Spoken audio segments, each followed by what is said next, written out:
हो गए हो पता है मुझे। No smile. कॉलेज में आपस में भिड़ जाएंगी वाणी और मायरा। मायरा वाणी को थप्पड़ लगाएगी और वाणी भी मुंह तोड़ जवाब देगी।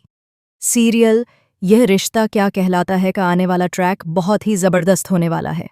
वेल, आपको बता दें कि यहाँ पर मेहर की शादी यानी एंगेजमेंट होने वाली थी, लेकिन अब ना एंगेजमेंट होगी और ना ही शादी।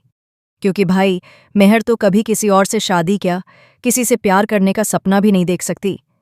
उसके दिमाग और दिल में सिर्फ और सिर्फ अरमान है। वो अरमान के लिए पागल है, और इतनी पागल है कि कोई भी हद पार कर सकती है। ये सब सिर्फ एक नाटक था, ताकि वह अरमान को दिखा सके कि उसे अब उसमें कोई इंटरेस्ट नहीं है और वह बदल चुकी है। लेकिन आखिरकार भांडा तो फूटेगा ही। वहीं दूसरी ओर तानिया यह बात मायरा को रियलाइज करवाती है कि चाहे कोई कितना भी प्यार कर ले, माँ की परछाई बच्ची में जरूर आती है। ये सुनकर मायरा आउट ऑफ कंट्रोल होकर गुस्से में वहां से भागने लगती है। मायरा अपनी माँ अभीरा से इतनी नफरत करती है कि माँ शब्द सुनते ही उसे चिढ़ मचने लगती है। लेकिन अरमान ने मायरा को बहुत ही नाजुक तरीके से पाला है।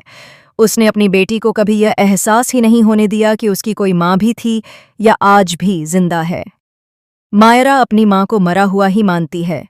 बचपन का दर्द, बचपन का दुख और तकलीफ आज तक मायरा नहीं भूल पाई है और उसे पैनिक अटैक भी आते हैं। आने वाले ट्रैक में देखने को मिलेगा कि मायरा की हर एक अपडेट अभीरा रखती है। उसकी नई फोटो या नई पिक्चर जैसे ही अपलोड होती है, अभीरा तुरंत उसे देख लेती है और खुश हो जाती है।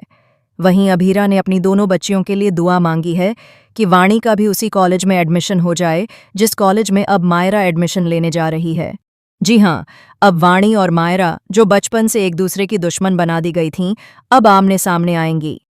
मायरा के लिए अभीरा कुछ भी नहीं है, लेकिन जब वह अभीरा को वाणी के साथ देखेगी तो उसे जबरदस्त गुस्सा आएगा। इसी गुस्से में वह वाणी को थप्पड़ मार देगी। लेकिन वाणी भी चुप बैठने वाली नहीं है।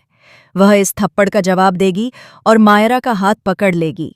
यह सब देखकर अभीरा पूरी तरह शॉक हो जाएगी कि मायरा इतनी बदतमीज कैसे हो गई। हालांकि अरमान ने मायरा को अच्छे संस्कार भी दिए हैं, लेकिन मेहर ने उसे पूरी तरह बिगाड़ कर रख दिया है। वह चाहती है कि मायरा उसी के इशारों पर चले और अपनी माँ अभीरा से नफरत करे। लेकिन अरमान यह कैसे भूल गया कि मेहर एक कातिल है। अब देखना ये होगा कि वाणी और मायरा की इस टक्कर के बाद क्या अरमान और अभीरा फिर से आमने सामने आएंगे। क्या अभीरा को यह